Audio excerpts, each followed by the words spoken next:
Well, hey, welcome to the Pursue One podcast, your home for learning to pursue what matters most.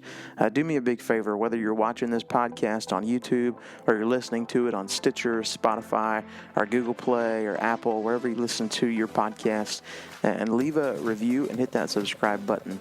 I tell people all the time, 5-star reviews only, or don't leave a review. It helps people find it faster and quicker. It'd be a big help.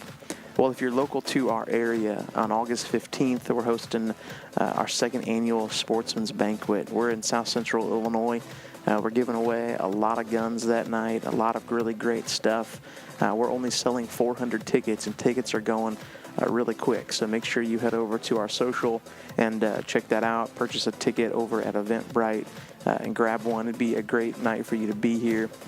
Today on the podcast, I'm joined with a friend of ours, Chris Lenauer. Chris is from Missouri, and he tags an absolutely incredible buck, 216 7/8 inch green score. Just an absolutely beautiful buck. You'll definitely want to head over to our social and see it if you're listening to this podcast. But let's get over to the Pursue One team. All right. Hey, we're here, Pursue One Outdoors podcast. Got a room full tonight. I said Anthony Michael here. Got our tracking hero friend, church member man Ron Slifer here, and got Matt Farrar here. We're going to be having a really interesting conversation with a really cool man tonight. But before we jump into that, we thought we'd just kind of reflect. We got a lot of stuff going on, Ron. You're prepping already physically for you to get ready to go tracking this fall. Yeah, I do hit the gym in the off season. I need to pick up my cardio. That's pretty important there on the tracking season. Unfortunately, just the other day I really wrecked my back pretty good, so I've slowed down quite a bit. But I've gotten that out of the way, hopefully before deer tracking or deer season starts, so I won't have to contend with that. What was it, two seasons ago when you? That was a Sunday morning. You're on your way to church and you got T-boned by a car on your motorcycle. Yeah. And you didn't get to go that whole season. No, that was a pretty tough one. I was blessed in some ways. I had some great friends that run DO for me and got to get the dog out.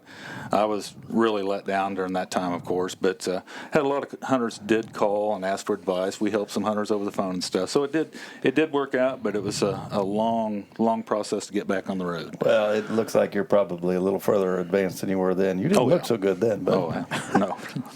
Some other time for another show, Ron. Sure. Pictures of the maggots that that's disgusting. in his leg. Yes. That is no lie. Hey. Maggots. Oh, that's gross. Kept it clean. Yeah. Fishing bait. Had all kinds of fishing bait right there. You guys got deer cams out, Matt? Anthony? I do. I've got some out, ready to rock. You, Anthony? Yeah, I've got a few out at the lease I've got this year. So I've been, it's been about 3 weeks. I'm waiting on a good rain that I can go in and get them in the rain so I don't bothering up too much. So new property, I don't know what I think the that's the deers hardest are. part about trail cams is like I put them out and I want to check them like the next day. Yeah. And it's like very ineffective. Well, here's the best trail cam. So I get a message from my dad. We planted a bunch of food plots. 12 acres of food plots we put in. Yeah, little food plots. And I get a message from my dad today. Saw a buck in the woods, and his word is massive. So, the problem is that means so many things to so many different people. Yeah, he probably knows. He'll be pretty accurate. He's seen a lot what comes out of there. So did he get a picture? No, but he saw it. Sweet. It's a good deal. Awesome. Well, we're getting ready for our banquet. We're selling tickets like crazy the last 2 days. I mean, it seems like people have been purchasing tickets all over the place, which is cool. Yeah, and we're ahead of pace from last year. Oh, and good. so if that keeps up, we're going to sell out. Yeah, we're 3 weeks away, August 15th. Doors open at 5 o'clock. Just a few days left to buy a ticket before August 1st. And so when this podcast goes live, you'll have about a week to grab a ticket to get entered in to win that prime pelt smoker. It includes a dinner.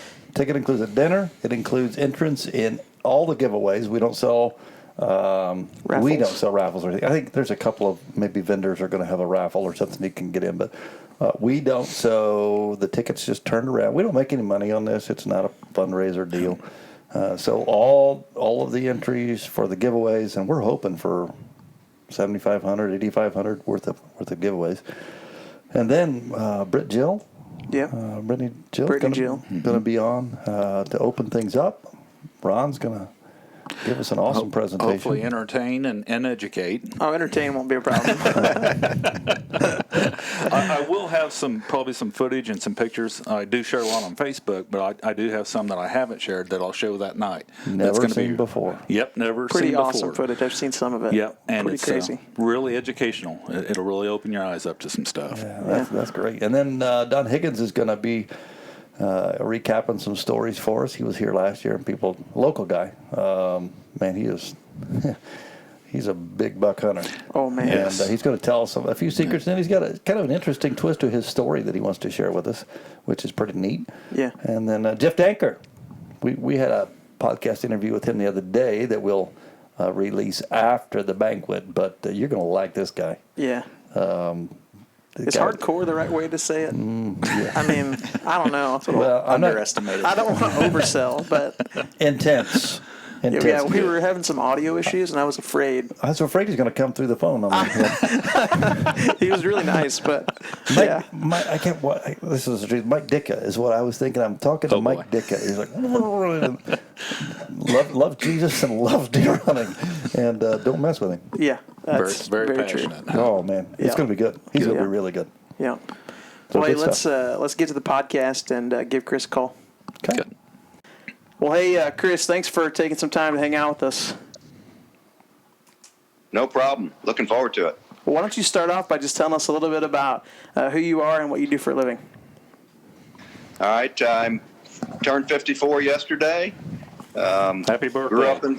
Yeah. Thank you. Grew up in Central Missouri. Went to college in upstate New York. Wound up back here. Me and my brother own a lumber yard and a truss company. We build roof and floor trusses. We supply a 100-mile radius from Lake of the Ozarks to St. Louis.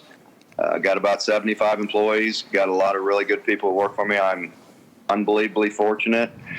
Married to my wife of 32 years. Thursday will be our anniversary. Oh, wow. 3 kids, 4 grandkids, and absolutely wild about deer hunting, big whitetails, and other things. Yeah, looks like it, man. Central Missouri is not that's not a mecca for big bucks, though, is it? No, it's not, but about 10, 12 years ago, probably 14 years ago, the conservation implemented a 4-point rule, and what was a big buck was 110, 120 inches, turned into 150s and 170s being killed on a regular basis in the area. Wow. So I'll get pictures of 150 class bucks, consistently throughout the year, maybe 2 bucks like that during the year's time. And every once in a while I'll get pictures of something 160, 170. Killing them's another story because they get hunted hard around here. Yeah. The management, that's made A lot of poachers. Good deal. Wow, huh? Yeah. Well, Chris, how'd you get into hunting? My family hunted. My dad and brothers hunted when I was a kid, and I can remember there was a Gamble's sporting goods store in town. Went out of business, and my dad went and he bought us all recurves, and we shot hay bales, and that's what got me started. And when I was 15, I bought my first compound, and it probably shot about 100 feet a second. It was super slow, but I killed a deer with it when I was 15. Wow. And that's once I killed that one deer when I was 15, that got me going. That's cool. So Now, in your story, one of the interesting things I read in the North American Whitetail magazine article too. By 15, though, you've got a prosthetic leg, right? yeah, I had a birth defect and lost my leg. I was probably 18 months, lost my leg. It wasn't developed properly. Had a prosthetic from that time on. And when I was probably in about 4th grade, I got a leg that bent. So for up to 4th grade, I had a stiff leg. And after that, after about 5th grade, I got a bendable leg, prosthetic, and really one of the things. I never had it, so you just learn to do without it, and I pretty much do what I want at this point. So that and always have, really. That prosthetic leg, I remember the last time I was with you, Chris, you told me a story. That was kind of a blessing you had that prosthetic leg when you walked out in the garage the one day and something happened. Do you remember that story? Oh, yeah. So in college, I lived above my dad's garage. He moved when I went to college in New York, so I come home for the summer, and I stayed above the garage. And I come down one night in my underwear, holding my clothes in a laundry basket, and I stepped right on a copperhead. And he wrapped around my leg, and he bit me enough that his mouth was bleeding on my leg, but my artificial leg wasn't bleeding. And I was in the garage, so I grabbed a ball-peen hammer and killed him with a ball-peen hammer. Oh, my goodness. Crazy story, isn't it? Wow. Lucky man. Yeah. Blessed. I'm reading this. Yeah. I'm reading this crazy. It says, I've been able to travel and harvest 3 black bears, 5 bull elk, 3 with a bow, an Alaskan Yukon moose, a Dall sheep, and an Udab. Yep. Man, it hadn't slowed you down. Yeah. No, it hasn't. Wow. Now, So I leave next month to go grizzly bear hunting in the Arctic. that's what I was going to ask you So- about. Okay, so that caught my interest because I leave on the 17th of August to go up the Hall Road and hunt caribou. Where are you going to, Okay. do you know where you're going, name, region-wise? Yep. Yeah, we'll be flying into Kotzebue, which is northwest Alaska, right on the ocean, on the Bering Sea. Okay. And then we will fly into No-Attack Preserve, which is it's federal ground, but the outfitter I hunt with has a concession there. So it's going to be a hunt where the grizzlies are feeding on what they call, I think, a dogfish. It's a salmon, but it's a dogfish. So they catch them and feed them to their dogs through the winter. It's not the kind of fish that it's not a very good fish for people, but the bears must like them. So it's not your super typical grizzly bear hunt. Yeah, Gosh. you set on the river and it's kind of like a deer hunt almost. You Are you going watch with the the bow? river and they're saying, no, I'm going to take a 300 mag. Yeah. My wife, she probably would not. She doesn't want me to go with the bow. Yeah. No kidding. That's incredible, man. Yeah. I'm taking, I'm bow hunting. And so, yeah, I got to have some backup with me, but What are you taking? I've got a 44 Magnum. Okay. With a big heavy grain bullet. 230 grain. No, it's more than that. It's about 280. Oh, is it? Yeah. Jeez. But I'm hoping I don't even see one. Man. That's pretty amazing. We'll have to talk to you again maybe late August and see how that went. Yeah, I'd love to talk to you about that. That'd be cool. I've never, looking to have a good hunt. Yeah, I flew over a Kodiak Island 3 or 4 years ago. Flew over the rivers, and it was salmon run time, and the bears were out there running the rivers. And, wow, it's just a majestic animal, powerful animal. One of the few that you'll hunt. Yes, it is. One of the few that you'll hunt that doesn't care if you're hunting it because it's hunting you. Yeah. So, wow. Yep. Good stuff. Yeah. Well, Chris, last summer I got a call from Ron, and we were getting ready for our sportsman's banquet, and he said you need to have Chris here, and then he showed me a picture of a trail cam photo of Bigley, the buck you were able to harvest, and man, I was blown away. Yeah, he's the biggest deer ever harvested in the county I live in that's been recorded. Wow. I don't think it's got to score 190 in Boone and Crockett to be a non-typical, and there's not another 190 class plus buck ever been scored and recorded in Gasconade County. Wow. That's awesome. Well, let's go back to your 2016 archery season. Again, Jeff had mentioned the Whitetail Magazine article, and in the article it says that you had already harvested a buck in Kansas and then two bucks in Missouri before you got a trail cam picture. Yep. Yeah, I killed a 150-inch buck in Kansas. I killed a buck with a rifle in Missouri, and I didn't plan on shooting him. I passed him twice, and he came by a third time, and he had gouged his eye out in a fight, and he had pus running down his face, and it was really hot, and I thought I better take him because I don't think he's going to live. Yeah. And he was a pretty nice – he wasn't a giant. He was probably pushing the 140 mark, high 135s. And then the day after Thanksgiving, I killed a 150-inch buck with my bow on our family farm, and very grateful to kill him, just a beautiful 10-pointer. And the next day, I went across the road on some ground I own, 200 acres, and checked a couple cameras, and I got my very first picture of him, and I was just like, this can't be right. There's not deer like this around here. I honestly thought, I didn't know what I thought. I thought I had gotten a picture. You know, you get a picture every once in a while on a deer camera, and the deer looks way bigger than he is.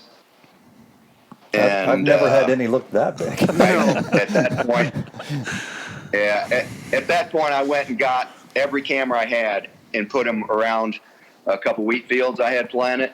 How many cameras is that? So the farmer that I'm running a couple. I'm running Spartan cellular cameras. Okay. I'm running Reconics, and I'm running a couple Browning cameras. So I'm running 21 cameras right now between Missouri and Kansas. Man, that's awesome. So I moved a bunch more cameras in, and lo and behold, it wasn't obviously now. You know, he was very. He was out all the time after dark. You know, I'd get him an hour after dark, and I'd get him an hour before it got light a lot of times. And I didn't have a tag. I had no tags left. You only had 2 tags in Missouri then. So I started letting my dad hunt him during the late muzzleloader season. That's a good son. And, yeah. And we were close a few times, I think. But, you know, he'd leave, an hour after he'd leave, that buck would walk past the camera. So I'm going to guess, 400 pictures of him by February 17th, and that's the last time I got his picture in 2006. That would have been 17. And I looked for his sheds and looked for his sheds. I found 14 sheds in those fields and never found his until March, the first week of March. A neighbor found him, and I found one of his sheds, and I heard about it, and I went and purchased it from him. And that one shed scored 112, his left shed.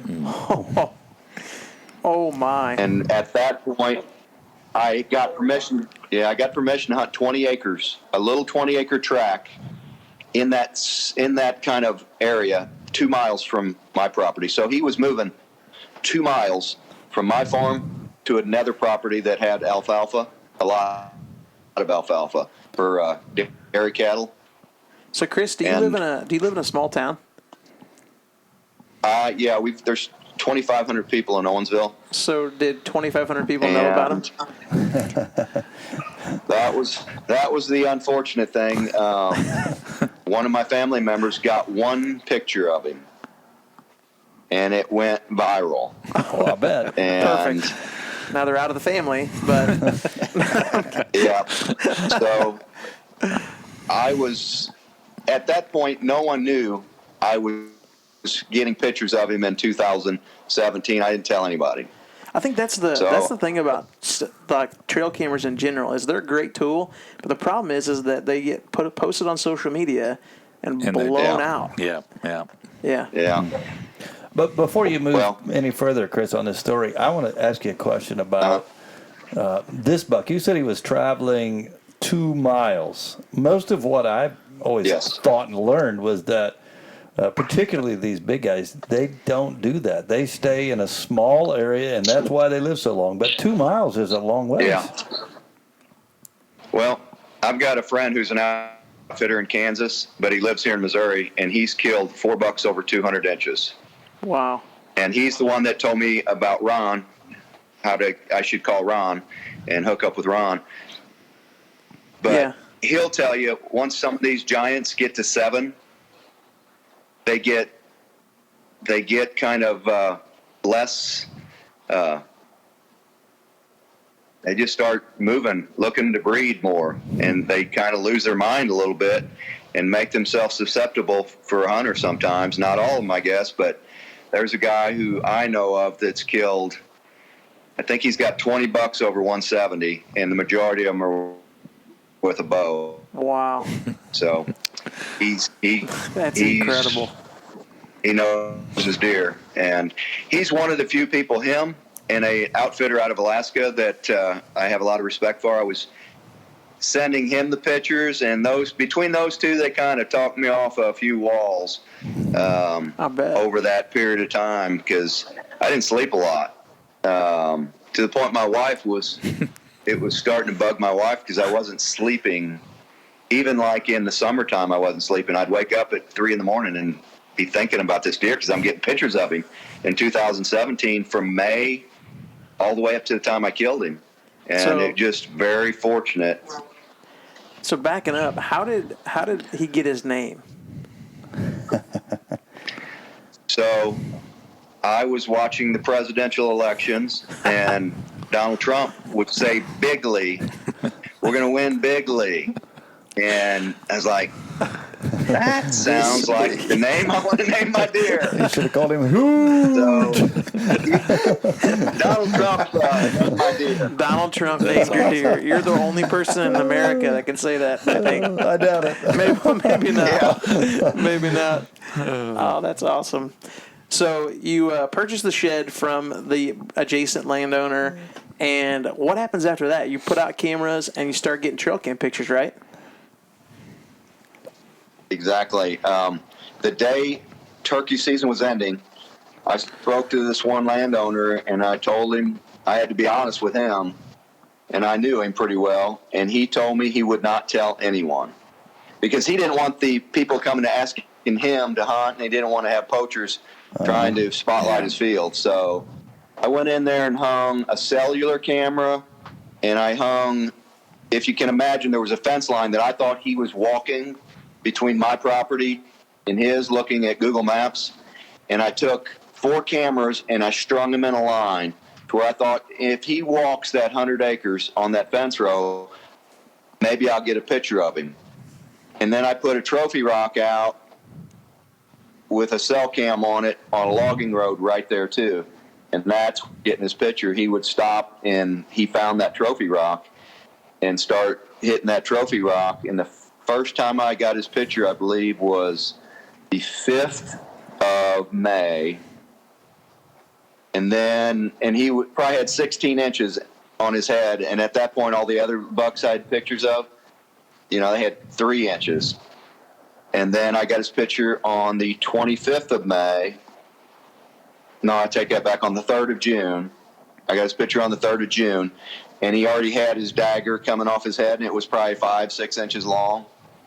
And then on the 25th of June, I got his picture, and he probably already had 170 inches of horns on the 25th of June. And that's when, obviously, I knew it was him at that point. Wow. And, yeah. That's crazy. So you kept putting out cameras, and then, according to the article, you had to leave in October, right, for another hunt? Well, I went to Alaska sheep hunting, Dallas sheep hunting in August, and sheep season starts the 10th of August every year in Alaska. So that was a relatively quick hunt. We were there for 4 days. Opening day, I killed my sheep. 2 days later, I was back home. So in 7 days, I was there and back. And then successful. It was around October 1st, me and my brother went aoudad hunting in West Texas. And we left on the 1st, we came back on the 7th, and that was the last picture I got of that buck on the neighbors on the 7th of October. He was there the night I came back, and I could have killed him. He walked past my camera at 15 minutes before it got dark. Oh. But I didn't want to get divorced and come straight from Texas and go hunting. Good plan. Good call. It's probably good. But it's a once-in-a-lifetime deal, Yeah. man. Divorce can be once in a lifetime too. That may be the quote of the podcast. I think you're right. Oh man! So did you hunt for Bigley really hard in October, or did you like play it safe and use your cameras? I probably only hunted him 4 times on that stand because I wanted the wind to be right because I don't have to tell you guys, a buck like that catches your wind one time and you're done. And I figured I had at least till rifle season. I was hoping I had at least till rifle season to get an arrow in him. Was at that point, was he staying in a pretty small area? Was it a small area of land? Honestly, I think he was feeding on the alfalfa, and the alfalfa at that point was about 300 yards from my stand.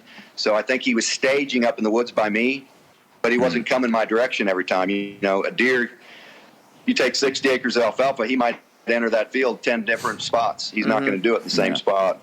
So are you hunting like one stand? I was hunting one stand. Okay, so let's talk about entrance and exit because that's a big deal. Yes, it is. So going into the stand, there's probably 100 acres of hayfield, and it's terraced really steep. And I've got a Polaris Ranger that's all electric, and I would creep in there as quiet as I could, hide my Polaris behind a tree next to these big terraces, and I'd only have about a 150-yard walk to get in when the wind was right, and I wouldn't get sweated up and get in my stand and get ready. And I passed a number of bucks that year that I would have shot with a bow any day because I knew he was right there. So is it, Chris, is it difficult? Like, do you typically go with box blinds or do you typically go tree stands? I've got probably 15 tree stand setups, and right now I've got 4 box blind setups here in Missouri. The Shadow Hunters with the bow windows in them. Mm-hmm. And the more I hunt the Shadow Hunters, the less I hunt tree stand setups because your sense is just locked in there. And if you put an ozonic in there and run that ozonics 5 minutes every 60 minutes, you just don't deer don't wind you. Deer be directly downwind of you, and you're not going to get winded by them if you got your clothes clean. I've got a couple ozonics totes that I throw my clothes in, run them 15 minutes, and then I've got an ozonics that I carry to my stand and run. Deer can tell, at least that I've had by you a lot of times, they can tell it's something that they can smell that ozone, but they don't know it's a human. They know it's something different, but they're not on high alert. Like if they smell a human being, they're gone. Mm-hmm. A lot of times they just put their head down and keep feeding with an ozonics, or they get downwind of you, they get out of your wind at some point, and they quit being alarmed by it. Mm-hmm. Yeah, but I think the key to that, though, still is the extreme care that you take in your entrance and exit routes. Because you're not running that ozonics while you're walking in and walking out. And so you're still leaving some sort of scent trail. And, while you're in the stand, you're scent free, I think. But I think those extreme measures you take with your entrance and exit. And the discipline to not go when the wind is wrong. Oh, I know. Yeah. Man, that's hard. I made that mistake multiple times. Yeah. Cost you some deer, That's the hardest thing there is. Yeah. Is not hunt. Yeah. Yep. Well, so that's where you tell your wife, sweetheart, the wind is right. I'm here for you. No, wait, I have to edit that out. My wife. We can go out. We can go out to dinner on Thursday because the wind's out of the southeast. So, we all know we are all looking at that wind, and every day of the hunting season. Yeah. So it's crazy. Yeah. So pursuing Bigley all October, checking those trail cams, being real disciplined is a big thing. But in the article, it says that on November 5th, you left church, and it sounds like you immediately hit the woods. Is that right? Yeah, my wife was was pretty darn understanding. She gets really frustrated with me, calls herself a bow hunter's widow, but maybe we should do a podcast with her. Deer, yeah, with this deer, she knew that I was either going to have a chance to kill him in that week, or I wasn't going to ever kill him. So, like you said, I got out of church and I told everybody, I'm not coming to work this week. I'm hunting dark to dark. So I would climb in that stand a full hour before it got light. Oh, wow. So if I did bump something, everything would settle down. So I hunted Sunday from 1 o'clock to dark, and I'd stay in the stand. You know, if there was a deer around, I'd wait till they left, and then I would walk through the woods. I had a special little track I took dead through the woods. I wouldn't walk out in the fields. And I would take that. It was only about 150 yards through the woods, but I had a little red light, flashlight, that I could use, and I didn't want to use a white light and scare deer with it. And I would go in and out that way. So I hunted Sunday, all day Monday, all day Tuesday, and on Wednesday it was cooling. It was much cooler on Wednesday. And it's just one of them things you just something's going to happen pretty soon. And I was getting that feeling. I was amped up.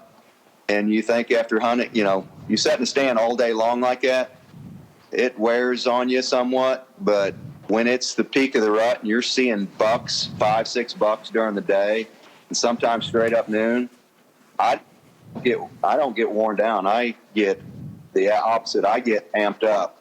And I was on high alert. And I also, I don't know, a lot of people don't believe in it, but I get the moon guide. And if you watch the red moon and you check your deer cameras, a lot of times the biggest bucks are moving on what they call the red moon. And I don't totally understand it all, but I know the moon has something to do with a lot of things, not just the oceans, but animals are affected by the moon. And Chris, I killed that buck 5 minutes. Sorry, are you using that Dury Outdoors new DeerCast app out of curiosity? Yeah, I use the DeerCast app also. Yeah, okay. That is unbelievably helpful. Yeah. So I like to watch the barometer also. Just listening to you, I'm hearing. I mean, our tagline with Pursue One Outdoors is "Pursue what matters most," and we're talking to guys like yourself that have done what most bow hunters or most hunters dream of doing, but don't pull off. And repeatedly, I'm hearing it's because we're really not that committed. I mean, as much as you. No, anyway. I mean, really, there's a different level of commitment and dedication and just hard work. Some guys go out there and get lucky, right? Mm-hmm. Some guys everybody gets lucky once in a while. I say it's better to be lucky than good, but you're over and over again to do what you have done. It requires somebody who's pursuing something passionately, I just commend you for that. It's like you focused on something. Now we could obviously get sidetracked on that, but that's pretty awesome. You have worked hard to get to this point, even just to see him. Yeah. Yeah. So describe for us the day and the moment that it happened. So I'm in that shadow hunter blind. Okay. And it's a 4x6, and it's got a bow window in the front and the back. And I put a lot of thought into if he comes through here, and the reason I put it there is I was getting his picture in this brushy field. It was just a, switchgrass field. And for some reason, he felt very comfortable walking through that field down the side of the woods a lot of times. And on the other side of the field, I had a patch of wheat, and it's probably 3/4 of an acre. And the whole field's only 4 acres. But 3.5 of it, or 3.25 of it, are switchgrass, tall grass, and it was probably 6 feet tall. And I had 4 does come out feeding across in front of me at the time, and it's 4:25, and it's prime time. So I had my bow in my lap. An hour before dark, I put my bow in my lap. I don't reach up to grab at it. And all of a sudden, and I mean out of nowhere, I had no idea he was even close. Those 4 does all looked at each other, and all 4 of them went in 4 directions. And you can't really see a deer look like it's scared, but every one of them does, their knees went down, their heads dipped, and you could tell something scared them. And all of a sudden, he's standing directly in front of me, and can't even believe it. And I reach up, open the plexiglass. It just slides out on a hinge. It slides open, and I touch my release and knock the release off my bow. Oh, boy. Oh, no. And at that point, I'm thinking, I'm not going to get this release on and get my bow back before he runs off. And he's kind of looking around all these does, and these does are probably 20 yards from him in different directions. And I think he's probably trying to decide which one he's going to chase. And I got my release on, drew back, and about the time I hit the trigger, he stepped forward enough that I hit him dead through the liver. Dead center of the body. If you'd have took a line, drew it through him vertically and horizontally, that's where I hit him. Wow. And I hit him with a Rage broadhead, and I light it knocked, so I knew exactly where that arrow hit. And I watched him for 3 minutes. He did not know what happened. He was so wired, he didn't know what hit him. He walked over at about 80 yards in that switchgrass behind a couple little trees that were maybe 4-inch in diameter, and he stood there, and I couldn't get a shot at him because the trees. And after about 5 more minutes, he just walked dead away from me and went under a cedar tree. And when he went under that cedar tree, I closed up my blind, and I called my buddy Ralph, who's the outfitter in Kansas, and told him what I'd done. And his recommendation was stay in the blind for another hour. Do not go, step out after an hour after it's pitch black and go dead away from him. That's exactly what I did. How far was your shot? You and when I probably got back mentioned to my truck, it was exactly 30 yards. Ron, he was just Ron dead in line. front of me at 30 yards broadside. Ron's line is always dead deer don't move. Yep, dead deer goes nowhere. Yeah, So. and so that waiting, man, that's hard. But you're disciplined. Oh, and gosh. you did it. My heart's just beating hearing the story. He's explaining this, and I'm glued in, man. He's put me right there. So you called your outfitter friend, and he said to stay in the blind. Sneak out of the blind. He goes, I know you don't want, you don't want to hear this. He goes, do not look for him tonight. Oh. He said, wait till morning and go back in the morning an hour. He said an hour after it gets light. So none of my brothers knew I was getting pictures of this buck. My dad didn't know I was getting pictures of this buck. I was trying to keep it as quiet as possible. There you go. Anthony's got brothers. He gets that. And I could keep it from them. I don't know if I can keep it from my so dad. I call my brothers and I tell them I just arrowed Bigley, and they were like, in disbelief. My one brother goes, well, we'll look in the morning. We'll see if it's him. And I was like, we can look in the morning, but it's him. And I shot him some pictures, and then it was like, okay, it's him. And so the next morning, we met at the gate of my farm at 7 a.m., and I had 7 people. I had my preacher, Kevin, and a couple of friends, and then my brothers and my dad. And we got over there. My arrow was right there, just covered in blood, that thick, dark liver blood. So I knew he was hit hard. And we looked for probably 30 minutes in the exact opposite wrong direction. You think, a deer's going to go this direction. He didn't. He was laying 50 yards from where we were all standing, and he watched us walk. I literally walked within 30 yards of him. and didn't see him. And you think, how did you not see him? He was laying behind an oak tree that you probably couldn't get your arms around, and he was just hit himself enough that I couldn't see him. It's amazing how they And can I come back around after about 30 minutes, and I asked my brother Mark, I said, Mark, go over there and look in that field and just see if you see anything. My brother got within 20 yards of that buck. He stood up after laying there for 15 hours, jumped the fence, and ran out of sight. Oh, my That's a goodness. And that's sick when I feeling. just grabbed everybody. I said, I said, we're leaving. I said, if he laid there for 15 hours, he's not going to go far unless we push him. Yeah. So we backed off. That's when I called my buddy Ralph again, and he said, you need to call Ron Sliffer. He's on Facebook. And I immediately looked you up. Your number was there. I called you, and we talked, and I told you I would send you pictures. Yes. And that's when I sent you a few photos. I vividly And remember that. I was got you on board. Yep. I was at work, actually, and you called, and we talked, and the next thing I know, the text picture comes through, and it's like, holy cow, look at this thing. That was a huge deer, and it really kind of just freaked me out. It's like I got nervous. I thought, I'm going to have to track this big deer. I was nervous, Chris. Ron, I know what I'm going to do next time I need to. Yeah. Send a picture, Bigley. I'm going to find a bunch of big deer pictures somewhere. Everybody's going to do that now. The only way I can get him to come is to pull the God card on him. It worked. Ron, this is your preacher speaking. My persistent preacher here, he is.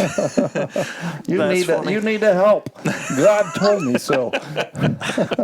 So, out of curiosity, Ron, how do you approach big deer tracks like that? I mean, you said you got nervous, but I mean, what's that like? It did. It really turned my stomach a little bit, because I know how important that is to a hunter. That was definitely an important deer, and we like tracking any deer. Don't take that wrong, but something of that caliber is truly special. I know that. I've been a hunter for 25 plus years. Don't do that anymore. Just strictly track, but that deer was something special, obviously, and I was nervous. But once we got there to do the track, the nerves went away. It's routine. Mm-hmm. And a funny story here is when I finished a little bit at work and I left, and I had to do a couple tracks down in Sparta, Illinois, before we went over to Owensville. And Owensville is 180 miles from here. It's a long drive. Wow. But it was well worth it for this deer here. And it all worked out. We got the 2 tracks done down in Sparta. And then my friend Brad Westendorf drove us over there that night, and we made it over to Owensville and stayed at Chris's dad's guest house and spent the night there. And got up that morning, and Chris had fixed us breakfast and stuff, and then we headed out to where the deer was shot. And Chris, I don't know how many guys. I know when we come down that lane there, and there's that big barn there. There was how many trucks and people was there? I mean, half the town. We picked up a few more guys. Yeah, we picked up a few more people the second day. I think we had about 10. Yeah, it was. And that was too many for your dog, I know. Yeah, it was truly one of the most people I've had on a track like that. But everybody followed the rules. I always tell the guys what to expect and what to do, and everybody stayed behind when we started that track. And I think I even played the harmonica for, Dio did a little performance for the guys, and they kind of got a kick out of that. Yeah. But, so we started that track. Chris kind of put me on where the deer had ran and jumped the fence and stuff. And I said a prayer, which I normally do, and give the instructions, and then off we went. And went straight through a pasture towards another set of woods, and I happened to look in front of me, and you could see Bigley laying there. And Chris was right, absolutely. What he did, backed out wisely. He gave that deer first. He waited that night and didn't do nothing. He went the next morning. They inadvertently bumped him, and then he pulled everybody out. Very wise to that, because, like he said, he just pushed that deer. And rifle season was coming up relatively soon, too, wasn't it? That was Friday. We found him. Saturday was the beginning of rifle season. I was really concerned someone would find him and just tag him. Yeah. And I would have nothing I could do about it. Yeah. And so anyway, we just progressed to that other set of woods, and I happened to look up in front of me, and they're Bigley laid off the distance. I could tell it was a deer. How far was the track? Chris, how far do you think that was from where we started to where we actually found Bigley? 250 yards. Yeah. Okay. Yeah. So in Missouri, So not far. In Missouri, can you carry a bow with you on the track? No. Okay, I wasn't sure. No. No, you need to. And I called the conservation, and they didn't even know the rules, believe it or not. Really? They told me that the only thing they said, and I talked to the deer biologist in Columbia, they told me the only thing, the dog had to be harnessed on a leash, but that was all they told me. And then I spoke to the game warden later on, and he explained, but I think he had to look the rules up. He wasn't even sure. We didn't have any guns with us. And the bows we brought in after. I brought my bow in after for pictures. But we drug him, right over my fence line. Hey, it was a good thing we had all them guys to carry him out, though. I mean, that did come in pretty handy. I think you did the right thing, Chris, and that's something that I think a lot of guys do. They get an opportunity to shoot a potential buck of a lifetime, and to make sure they follow the rules. Oh, you know what I mean? That's a big deal. Yeah. And so I really appreciate that part of the story for sure. But in my life, it was definitely one of the most memorable tracks that I've been on because of the size of deer. It was actually our first 200-inch deer we found. But what sticks in my mind more than anything, Chris, is when you said a prayer after we found Bigley, and there we all are in the woods standing around Bigley. Did you show that video? Did you have it on cell phone or something? I think somebody did. I think you showed that to me. Yeah, there's a little segment there, but and that just really moved me that you did that. That you give thanks for that and blessed. You was blessed. You wrote something in this article. I tried to say a prayer every time I kill something, and thank God for the opportunities He gives us. Absolutely. Yeah, you wrote in your conclusion. I read this. The respect I have for deer like this can't be put into words.